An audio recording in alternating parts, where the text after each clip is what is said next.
નમસ્કાર વિદ્યાર્થી મિત્રો, આજે આપણે એક સરસ ટોપિકની ચર્ચા કરવાના છીએ જેનું નામ છે ચક્રાવર્તનની ત્રિજ્યા. હવે સૌપ્રથમ આપણે એ સમજવું પડશે કે ચક્રાવર્તનની ત્રિજ્યા શા માટે વ્યાખ્યાયિત કરવામાં આવે છે. તો હું સિમ્પલી એવું કહી શકું છું કે ચાક ગતિ કરતો જે દ્રઢ પદાર્થ છે એના દળનું વિતરણ કેવી રીતે થયેલું છે તેના માપ તરીકે આપણે ચક્રાવર્તનની ત્રિજ્યા વ્યાખ્યાયિત કરીએ છીએ. તો એના માટે આપણે પહેલો ટોપિક લખીએ કે કોઈ ભ્રમણાક્ષના સંદર્ભમાં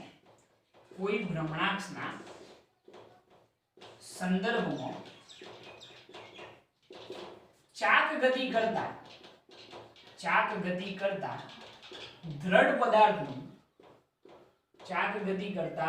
પદાર્થનું દ્રવ્યમાન કેવી રીતે વિતરિત થયેલું છે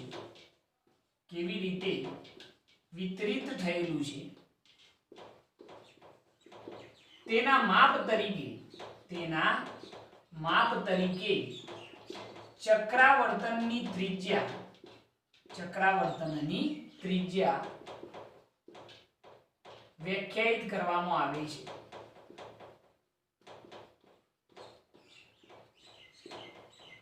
ઓકે,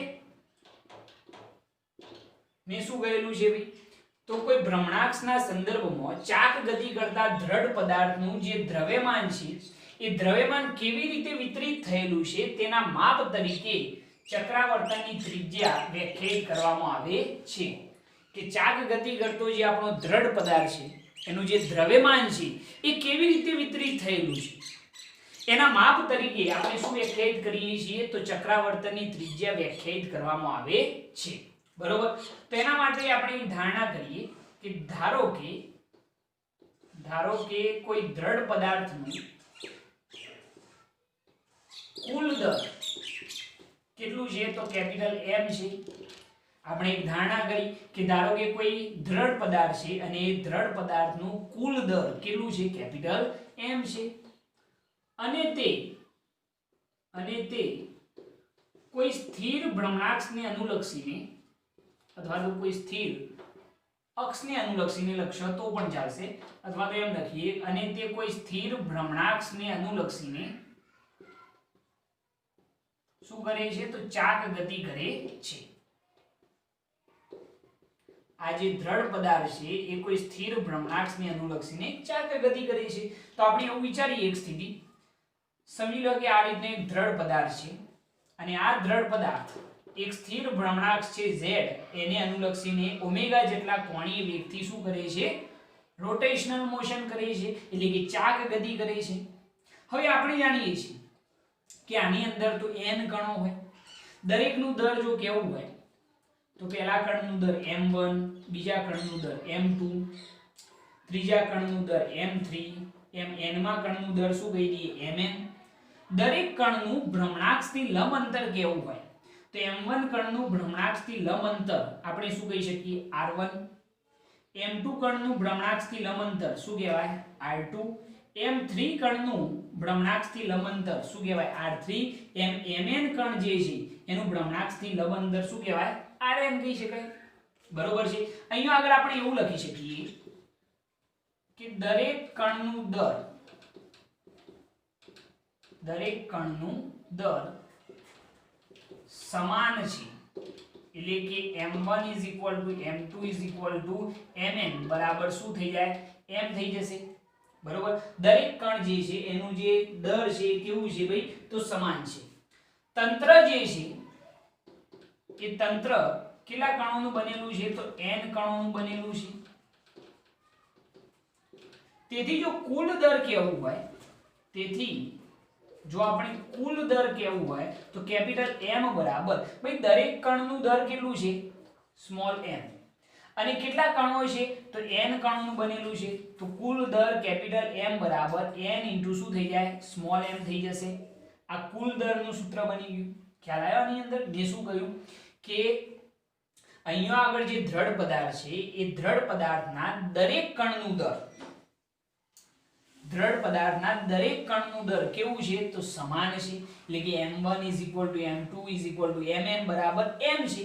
અને તંત્ર કેટલા કણોનું બનેલું છે? તો n કણોનું બનેલું છે.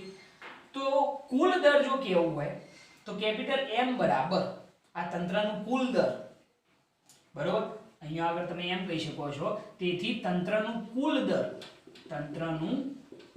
દર જો આપણે કહેવું હોય તો કેપિટલ M બરાબર શું થઈ જાય, દરેક કણનું દર કેટલું M અને કણોની સંખ્યા કેટલી છે સ્મોલ m, એટલે કુલ દર કેપિટલ M બરાબર શું થઈ જાય n m થઈ જાય. જો આપણે આ દ્રઢ પદાર્થની જડત્વની ચાક માત્રા કેવી હોય તો જડત્વની ચાક માત્રા I બરાબર દરેક કણની જડત્વની ચાક માત્રાનો શું કરવાનો સરવાળો. તો ચલો પહેલા કણની શું થાય તો m1 r1 નો શું આવશે સ્ક્વેર પ્લસ બીજા કણની શું થશે તો m2 r2 નો સ્ક્વેર, એમ છે કેટલા સુધી ભાઈ તો mn rn નો શું આવશે સ્ક્વેર. તો આપણને જડત્વની કુલ ચાક માત્રા મળી જશે.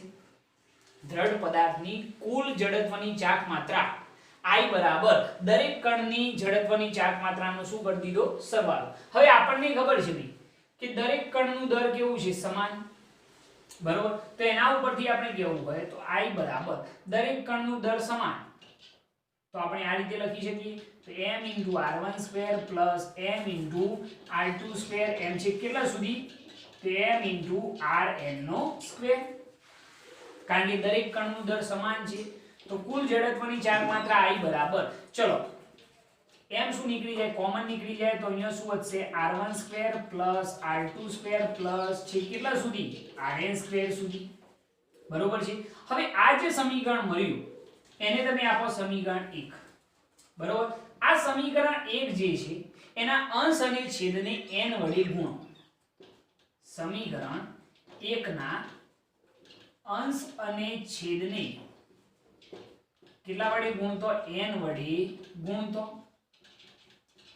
ચલો અંશને n વડે ગુણો તો જડત્વની ચાક માત્રા I બરાબર અહીંયા n વડે ગુણો તો n સ્મોલ m કૌંસની અંદર r1 square plus r2 square plus છે કેટલા સુધી rn સ્ક્વેર ભાગ્યા શું કરવાનું છે આપણા n, કારણ કે n વડે ગુણ્યા તો n વડે શું કરતો ભાગતો, અંશ અને છેદને n વડે ગુણતો અને ભાગતો, ખાલી લખો ગુણતો. સમીકરણ 1 ના અંશ અને છેદને કેટલા વડે ગુણ્યા n વડે, અંશને પણ n વડે ગુણ્યો અને છેદને પણ n વડે ગુણ્યો છે. ઓકે, તો આવું એક સૂત્ર મળશે. પરંતુ આપણને ખ્યાલ છે કે આ n * m એની જગ્યાએ તો શું લખાય કુલ દર, અને આ જે પદ આવે છે એની જગ્યાએ લખવામાં આવશે k સ્ક્વેર. ચક્રાવર્તનની ત્રિજ્યાનો શું લખવામાં આવશે સ્ક્વેર લખવામાં આવશે. એટલે આ જે પદ છે એની જગ્યાએ આપણે લખીશું કેપિટલ M, કારણ કે આ કુલ દર છે જોવા, અને આ જે પદ છે બરોબર એની જગ્યાએ આપણે લખીશું k સ્ક્વેર. એની જગ્યાએ શું લખીશું k સ્ક્વેર. તો જડત્વની ચાક માત્રા I બરાબર ચલો આની જગ્યાએ શું લખીએ કેપિટલ M અને આની જગ્યાએ શું લખીએ તો k સ્ક્વેર. તો આ જડત્વની કુલ ચાક માત્રાનું શું થઈ ગયું સૂત્ર. આના ઉપરથી આ જે k સ્ક્વેર છે એને જો હું કરતા બનાવું તો k સ્ક્વેર બરાબર શું થઈ જાય તો I અપન શું થઈ જાય m. તો ચક્રાવર્તનની ત્રિજ્યા k બરાબર √I અપન શું થઈ જશે m થઈ જશે. આ જે k મળ્યો ને ભાઈ બસ એ જ આપણી શું છે ચક્રાવર્તનની ત્રિજ્યા. બસ આ સૂત્ર આપણે તારવવાનું હતું, બરોબર. કેટલું સરળ છે. પહેલા તો મગજમાં આઈડિયા ક્લિયર કરો કે આ શું છે ચક્રાવર્તનની ત્રિજ્યા શું છે. તો ચાક ગતિ કરતો જે દ્રઢ પદાર્થ છે એ દ્રઢ પદાર્થના દ્રવ્યમાનનું જે વિતરણ છે એ કેવી રીતે થયેલું છે, દ્રવ્યમાનનું વિતરણ કેવી રીતે થયેલું છે તેના માપ તરીકે ચક્રાવર્તનની ત્રિજ્યા વ્યાખ્યાયિત કરવામાં આવે છે. પહેલું સ્ટેટમેન્ટ મેં લખ્યું છે જુઓ કે કોઈ ભ્રમણાક્ષના સંદર્ભમાં ચાક ગતિ કરતા દ્રઢ પદાર્થનું દ્રવ્યમાન કેવી રીતે વિતરિત થયેલું છે તેના માપ તરીકે ચક્રાવર્તનની ત્રિજ્યા વ્યાખ્યાયિત કરવામાં આવે છે. એના માટે મેં એક ધારણા કરી કે ધારો કે કોઈ દ્રઢ પદાર્થનું કુલ દર કેટલું છે કેપિટલ M છે અને તે કોઈ સ્થિર ભ્રમણાક્ષને અનુલક્ષીને શું કરે છે રોટેશનલ મોશન એટલે કે ચાક ગતિ કરે છે. મેં આ વિચાર્યો જુઓ દ્રઢ પદાર્થ બરોબર. આ દ્રઢ પદાર્થ જે છે એ z અક્ષને અનુલક્ષીને ઓમેગા જેટલા કોણીય વેગથી શું કરે છે ચાક ગતિ કરે છે. એની અંદર તો n કણો હોય. પહેલા કણનું દર કેટલું m1 એનું ભ્રમણાંકથી લંબ અંતર r1, બીજા ખંડનું દર m2 ભ્રમણાંકથી લંબ અંતર r2, ત્રીજા ખંડનું દર m3 ભ્રમણાંકથી લંબ અંતર r3, એમ n માં કણનું દર mn થાય અને ભ્રમણાંકથી લંબ અંતર શું થાય rn થાય. જો આપણે આ દ્રઢ પદાર્થની કુલ જડત્વની ચાક માત્રા શોધવી હોય, I એટલે આપણી શું કહેવાય જડત્વની ચાક માત્રા, લાસ્ટ લેક્ચર ની અંદર જોઈ ચૂક્યા છીએ. તો દ્રઢ પદાર્થની જડત્વની ચાક માત્રા I બરાબર, ચલો પહેલા કણની દરેકની ચાક માત્રાનો શું કરવાનો સરવાળો m1 r1 square plus m2 r2 square એમ છે કેટલા સુધી mn rn સ્ક્વેર સુધી. પરંતુ આપણને ખ્યાલ છે પાછું કે સાહેબ દરેક કણનું દર કેવું છે સમાન, m1 m2 mn શું છે m, અને અહીંયા તંત્ર n કણોનું બનેલું છે તો કુલ દર કેપિટલ M બરાબર શું લખાશે n m. હવે જરા જો દરેક કણનું દર સમાન તો મેં દરેકની જગ્યાએ m લખ્યું, m કોમન લઈ લીધા, સમીકરણ 1 બની ગયું. હવે અંશ અને છેદને મેં n વડે ગુણ્યા, જો આને n વડે ગુણ્યો અને છેદને પણ n વડે ગુણ્યો, અંશમાં n લખે અને છેદમાં n લખે. હવે આની જગ્યાએ શું લખાય કુલ દર લખાય ભાઈ સિમ્પલ, બરોબર, અને આની જગ્યાએ શું લખાશે k સ્ક્વેર. તો I બરાબર જડત્વની ચાક માત્રા I બરાબર આ સૂત્ર પકડજો m શું થઈ જાય k સ્ક્વેર, તો k સ્ક્વેર બરાબર I upon m, તો k બરાબર √I upon શું થઈ જાય m થઈ જાય, જે ચક્રાવર્તનની શું છે ત્રિજ્યા છે. ખ્યાલ આવ્યો આની અંદર? ઓકે, હવે જરા જુઓ આનાથી આગળ આટલી વસ્તુ નોટ કરી લેજો. ઓકે ચલો જવા દઈએ, પરફેક્ટ. હવે ચક્રાવર્તનની ત્રિજ્યાની વ્યાખ્યા શું બને છે એ જરા જોવાનો પ્રયત્ન કરીએ આપણે. તો વ્યાખ્યા શું બનશે જરા જુઓ, સરસ વ્યાખ્યા બનાવીએ આપણે.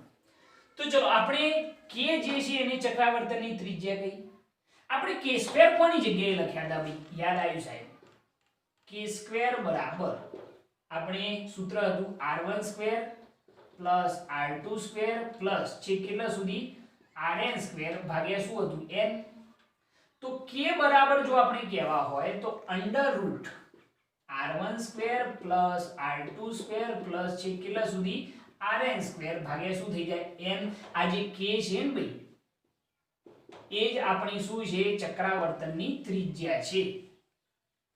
હવે જરા જુઓ ચક્રાવર્તનની ત્રિજ્યાની વ્યાખ્યા શું બની, આ જે છે એ ચક્રાવર્તનની ત્રિજ્યા છે અને એની વ્યાખ્યા શું બની, તો r1 r2 r3 આ બધા શું હતા ભ્રમણાક્ષથી લંબ અંતરો, આ બધા શું હતા ભ્રમણાક્ષથી લંબ અંતરો.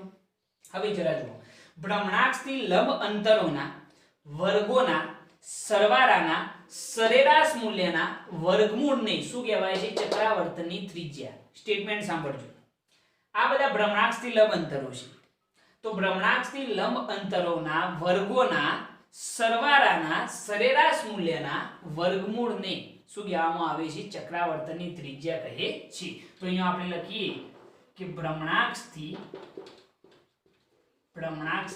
લંબ અંતરોના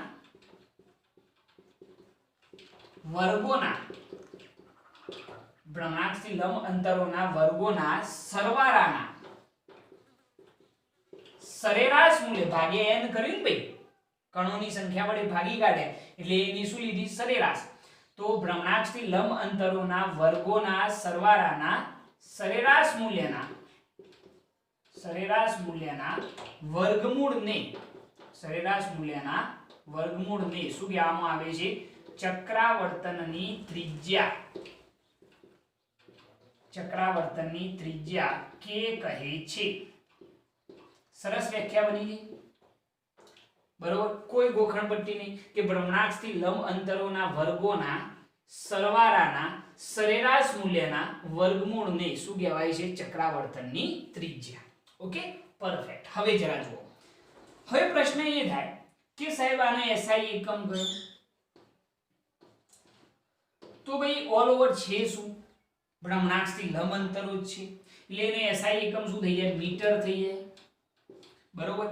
જો પારિમાણિક સૂત્ર કેવું હોય તો પારિમાણિક સૂત્ર બની જશે L1 અથવા આખું લખવું હોય આ રીતે લખો m0 L1 T0. ક્લિયર આટલી વસ્તુ? તો આ રીતે તમે ચક્રાવર્તનની જે ત્રિજ્યા છે એ એપ્લાય કરી શકો છો. બહુ સિમ્પલ છે અને ઈઝીલી આને ટેકલ કરવાની રહેશે. ઓકે, ફટાફટ આ થિયરી નોટ કરો અને મોસ્ટ ઇમ્પોર્ટન્ટ થિયરી છે, નોટ કરી લો આને. ઓકે, હવે આપણે કેટલાક પદાર્થો માટે જડત્વની ચાક માત્રા અને ચક્રાવર્તનની ત્રિજ્યાના જે સૂત્રો છે એની થોડીક વાત કરીએ. તો આને યાદ કઈ રીતે રાખવા? તો તમારે જે જડત્વની ચાક માત્રા છે એને યાદ રાખવાની છે. ચક્રાવર્તનની ત્રિજ્યા ઈઝીલી મળી જશે. કઈ રીતે જરા જુઓ, અહીંયા આગળ સમજાવી દઉં છું. અહીંયા લખી, તમે જાણો છો ભાઈ કે જડત્વની ચાક માત્રા I બરાબર આપણે સૂત્ર શું મેળવ્યું હતું? mk². આપણે ચક્રાવર્તનની ત્રિજ્યા k કહીએ છીએ, તો k² ને કરતા બનાવીએ તો I अपन શું થાય? m થાય. તો ચક્રાવર્તનની ત્રિજ્યા k બરાબર I अपन શું થઈ જાય? m, પરંતુ અંડરરૂટ થઈ જાય. એટલે તમારે જસ્ટ ખાલી શું કરવાનું છે કે જડત્વની ચાક માત્રા યાદ રાખો અને એને આ સૂત્રમાં એપ્લાય કરી દો અને m દરેકની અંદરથી દૂર કરી દેશો અને એનો રૂટ લઈ લેશો તો તમને ચક્રાવર્તનની ત્રિજ્યા મળી જશે. એટલે ટૂંકમાં જો તમને કહું તો તમારે યાદ જડત્વની ચાક માત્રા જ રાખવાની છે. ચક્રાવર્તનની ત્રિજ્યા તમને ઈઝીલી યાદ રહી જશે અને મોસ્ટ ઇમ્પોર્ટન્ટ વસ્તુ છે આ, એટલે તમારે આ મોઢ કરવી પડશે. ઓકે, તો ચલો સ્ટાર્ટ કરીએ. તો સૌપ્રથમ L લંબાઈનો કોઈ પણ સળિયો હોય, ઘણા બધા દાખલા આવશે. કોઈ પણ L લંબાઈનો સળિયો હોય અને અક્ષ કઈ હોય તો તેના કેન્દ્રમાંથી પસાર થતી તથા સળિયાને કેવી હોય? લંબ. સમજી લો કે આ સળિયો છે, બરોબર છે. આ જે સળિયો છે એના કેન્દ્રમાંથી પસાર થતી અને સળિયાને બિલકુલ કેવી હોય? લંબ. આમ હોય, જો અહીંયા આગળ આ ઉપર તરફ હોય, સળિયો આમ હોય, પરંતુ અક્ષ જે છે એને કેવી હોય? લંબ હોય ઉપર તરફ. તો એ સ્થિતિની અંદર જડત્વની ચાક માત્રાનું સૂત્ર મોઢે કરી લો, ml²/12. શું થાય એનું સૂત્ર? ml²/12. ખ્યાલ આવી ગયો?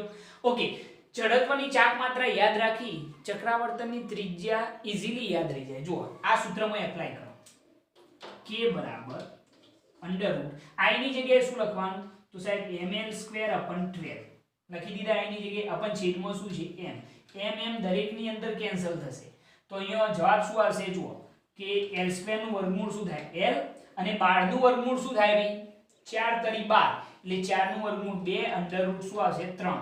તો ચક્રાવર્તનની ત્રિજ્યા જોઈ લો, l/2√3 થઈ ગયા, બરોબર છે. તો આ રીતે તમે ઈઝીલી શોધી શકશો. ઓકે, યાદ રાખજો એક્ઝેક્ટ કે સળિયાની જડત્વની ચાક માત્રા ml²/12 અને ચક્રાવર્તનની ત્રિજ્યા શું થાય? l/2√3. ચલો બીજો પદાર્થ, r ત્રિજ્યાની વીંટી.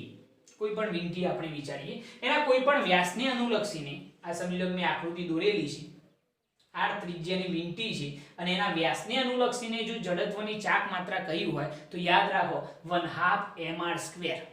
શું થાય? 1/2 mr². r ત્રિજ્યાની વીંટી માટે અને એની જડત્વની ચાક માત્રા ચક્રાવર્તનની ત્રિજ્યા શું થઈ જાય? r/√2. કઈ રીતે ખબર પડી જશે ને? કરી બતાવો. જુઓ k બરાબર √ I ની જગ્યાએ શું લખવાનું? તે mr²/2 m m ગયા, r² નું વર્ગમૂળ r અને 2 નું વર્ગમૂળ √2 થઈ ગયું, બરોબર. આ બીજો પદાર્થ થઈ ગયો. r ત્રિજ્યાની વીંટી શું થાય ભાઈ? 1/2 mr². ઓકે, એના પછી r ત્રિજ્યાની વીંટી જ પરંતુ વીંટીને લંબ રૂપે અક્ષ હોય. અહીંયા આગળ જો કે r ત્રિજ્યાની વીંટી જ હોય પરંતુ કેન્દ્રમાંથી પસાર થતી અને સમતલને કેવી હોય? લંબ. જુઓ અહીંયા r ત્રિજ્યાની વીંટી જ છે પરંતુ કેન્દ્રમાંથી પસાર થતી અને વીંટીને કેવી હોય? લંબ હોય. તો એના માટે જડત્વની ચાક માત્રાનું સૂત્ર મગજમાં યાદ રાખી લો, mr². અને જો ચક્રાવર્તનની ત્રિજ્યા કેવી હોય તો શું થઈ જાય? r થઈ જશે. યાદ રાખજો, જો કેન્દ્રમાંથી અક્ષ પસાર થતી હોય અને સમતલને લંબ હોય તો જડત્વની ચાક માત્રા શું થાય? mr² અને ચક્રાવર્તનની ત્રિજ્યા શું થશે? r. ઓકે, મોડલ થઈ જવી જોઈએ. એના પછી વર્તુળાકાર તકતી. કોઈ પણ તકતી તમે વર્તુળાકાર વિચારી શકો છો. વર્તુળાકાર તકતી માટે કેન્દ્રમાંથી પસાર થતી અક્ષને કેન્દ્રમાંથી પસાર થતી અને પૃષ્ઠને કેવી હોય? લંબ. જો કેન્દ્રમાંથી પસાર થાય છે અને પૃષ્ઠને કેવી છે? લંબ. તો એના માટે પણ સૂત્ર કયું? 1/2 mr². જો આ બંનેનો સેમ આયા, r ત્રિજ્યાની વીંટી અને વર્તુળાકાર તકતી, બરોબર, પરંતુ r ત્રિજ્યાની જે વીંટી છે એના કોઈ પણ વ્યાસ માટે એ સૂત્ર હતું અને વર્તુળાકાર તકતીના કેન્દ્રમાંથી પસાર થતી અને સમતલને કેવી હોય લંબ, એના માટેનું સૂત્ર શું થાય 1/2 mr² અને ચક્રાવર્તનની ત્રિજ્યા r/√2. ઓકે, વર્તુળાકાર તકતી જ હોય પરંતુ કોઈ પણ વ્યાસને અનુલક્ષીને હોય, જુઓ સમતલને લંબ ના હોય પરંતુ કોઈ વ્યાસને અનુલક્ષીને હોય તો જડત્વની ચાક માત્રા શું થાય 1/4 mr² અને ચક્રાવર્તનની ત્રિજ્યા શું થઈ જાય r/2. ખ્યાલ આવી જશે એની અંદર. એના પછી કોઈ પોલો નળાકાર હોય અને એની ભૌમિતિક અક્ષ હોય, આ રહ્યો જુઓ પોલો નળાકાર, ધ્યાન રાખજો સૌથી વધુ આના ઉપરથી દાખલા હોય.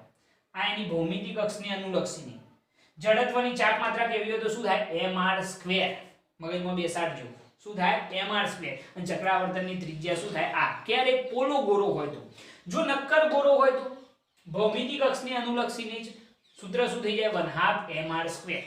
સૂત્ર શું થઈ જશે 1/2 mr². ખ્યાલ આવ્યો એની અંદર. અને ચક્રાવર્તનની ત્રિજ્યા શું થઈ જાય r/√2. નક્કર ગોળો હોય, આ બે ખાસ યાદ રાખજો, પોલો ગોળો નક્કર ગોળો, સોરી પોલો નળાકાર અને નક્કર નળાકાર. હવે નક્કર ગોળો હોય અને એના કોઈ પણ વ્યાસને અનુલક્ષીને જડત્વની ચાક માત્રા કેવી હોય, મોસ્ટ ઇમ્પોર્ટન્ટ શું થાય 2/5 mr². મગજમાં યાદ રાખી લો, દાખલા આના ઉપરથી પૂછાશે જ. નક્કર ગોળા માટે શું થાય 2/5 mr². ચક્રાવર્તનની ત્રિજ્યા શું થઈ જશે √2/5 r. અને જો પોલો ગોળો હોય અને એના કોઈ પણ વ્યાસને અનુલક્ષીને જડત્વની ચાક માત્રા કેવી હોય તો શું થાય 2/3 mr². અને ચક્રાવર્તનની ત્રિજ્યા શું થશે √2/3 r. મોસ્ટ ઇમ્પોર્ટન્ટ છે આ વસ્તુ. એના માટે તમારે દરેકે દરેક પદાર્થની જડત્વની ચાક માત્રાઓ યાદ રાખવાની, ચક્રાવર્તનની ત્રિજ્યાઓ આ સૂત્ર ઉપરથી બનાવી દેવાની. ઓકે, યાદ રાખજો, મોસ્ટ ઇમ્પોર્ટન્ટ છે, દાખલાઓની અંદર ભરપૂર કામમાં આવશે. આને નોટ કરી લો, નોટ કરવાને.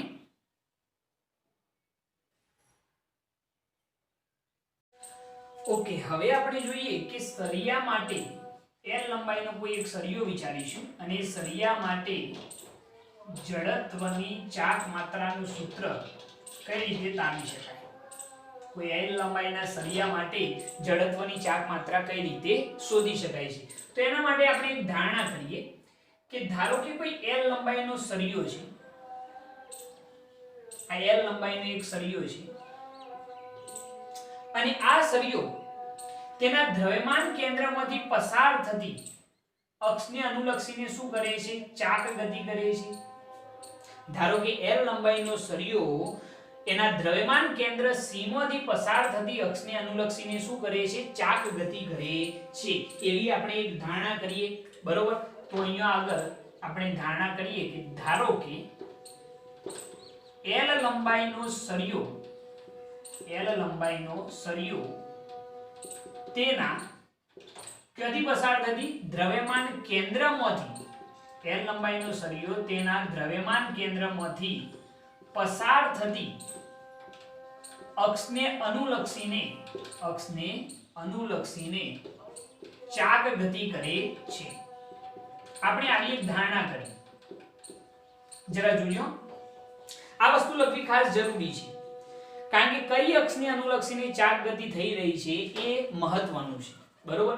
તો અહીંયા આગળ આપણે એવું કહ્યું છે કે ધારો કે l લંબાઈનો એક સળિયો તેના દ્રવ્યમાન કેન્દ્રમાંથી પસાર થતી અક્ષને અનુલક્ષીને શું કરે છે ચાક ગતિ કરે છે, બરોબર. તથા તેના દ્રવ્યમાન કેન્દ્ર C થી l/2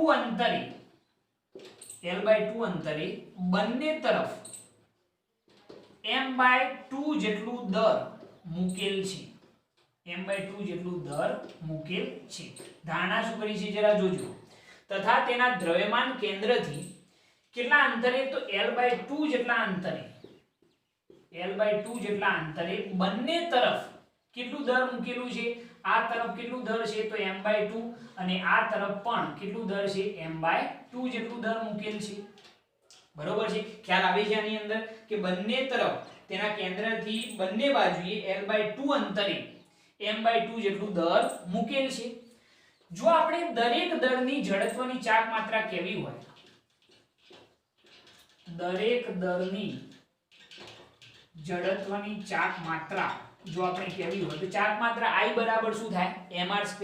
તો ચલો આના માટે આપણે લખીએ તો જડત્વની ચાક માત્રા I ડેશ બરાબર શું થાય તો એનું દર કેટલું m/2 into r² એટલે કે દ્રવ્યમાન કેન્દ્રથી અંતર શું છે l/2 અને એનો શું આવશે સ્ક્વેર આવશે તો l/2 નો શું આવશે સ્ક્વેર. કોના ઉપરથી છે ભાઈ તો અહીંયા આગળ લખું છું I બરાબર mr² પરથી. દરેક દર માટેની વાત છે. આ દર હોય કે પછી આ દર હોય. આ દર માટે જો હું વાત કરું તો એની જડત્વની ચાક માત્રા શું થાય તો દર કેટલું તો m/2 બરોબર છે અને એનું દ્રવ્યમાન કેન્દ્રથી અંતર કેટલું છે તો l/2 અને એનો શું આવશે સ્ક્વેર થઈ જશે. આના માટે પણ એટલું થાય. આની પણ જડત્વની ચાક માત્રા કેટલી થાય આના જેટલી જ થાય. દર કેટલું છે m/2 દ્રવ્યમાન કેન્દ્રથી અંતર કેટલું l/2 અને એનો શું આવશે સ્ક્વેર. જો આપણે સરિયાની કુલ જડત્વની ચાક માત્રા કેવી હોય સરિયાની કુલ જડત્વની ચાક માત્રા જો કેવી હોય તો I બરાબર ચલો આ દર માટે જડત્વની ચાક માત્રા I ડેશ આના માટે પણ કેટલી છે I ડેશ કારણ કે બંને માટે સેમ છે. તો કુલ જડત્વની ચાક માત્રા I બરાબર શું થઈ જશે 2I ડેશ. તો કુલ જડત્વની ચાક માત્રા I બરાબર 2 I ડેશ ની જગ્યાએ શું લખીશું તો m/2 l/2 નો શું આવશે સ્ક્વેર થઈ જશે. બે શું થઈ ગયા કેન્સલ. તો જડત્વની કુલ ચાક માત્રા I બરાબર m અહીંયા શું થઈ જશે l નો સ્ક્વેર અપન 2 નો વર્ગ શું થઈ જાય 4.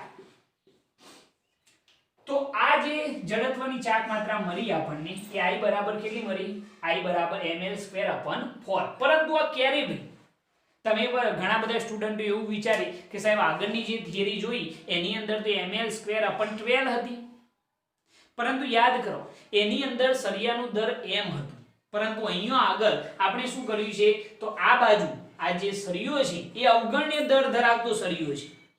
એના એક છેડા ઉપર m/2 દર મૂક્યું છે બીજા છેડા ઉપર પણ m/2 દર મૂક્યું છે. તો જડત્વની ચાક માત્રા ચેન્જ થઈ જાય. ખ્યાલ આવે છે આની અંદર. આ સ્થિતિની અંદર બંને છેડે જો m/2 દર મૂકવામાં આવે તો જડત્વની ચાક માત્રા I બરાબર શું થાય ml² અપન 4. કઈ રીતે ખ્યાલ આવ્યો આને કઈ રીતે આપણે એક્સપ્લેન કરેલું છે કે ધારો કે l લંબાઈનો સરિયો તેના દ્રવ્યમાન કેન્દ્રમાંથી પસાર થતી અક્ષને અનુલક્ષીને શું કરે છે ચાક ગતિ કરે છે. બરોબર આ રીતે તમે વિચારી શકો કે આ l લંબાઈનો સરિયો દ્રવ્યમાન કેન્દ્રમાંથી પસાર થતી અક્ષ આ રીતે અને એને અનુલક્ષીને શું કરે છે આમ ચાક ગતિ કરે છે. તથા તેના દ્રવ્યમાન કેન્દ્ર C થી l/2 અંતરે બંને તરફ કેટલું દર મૂકેલું છે તો m/2 દર મૂકેલું છે.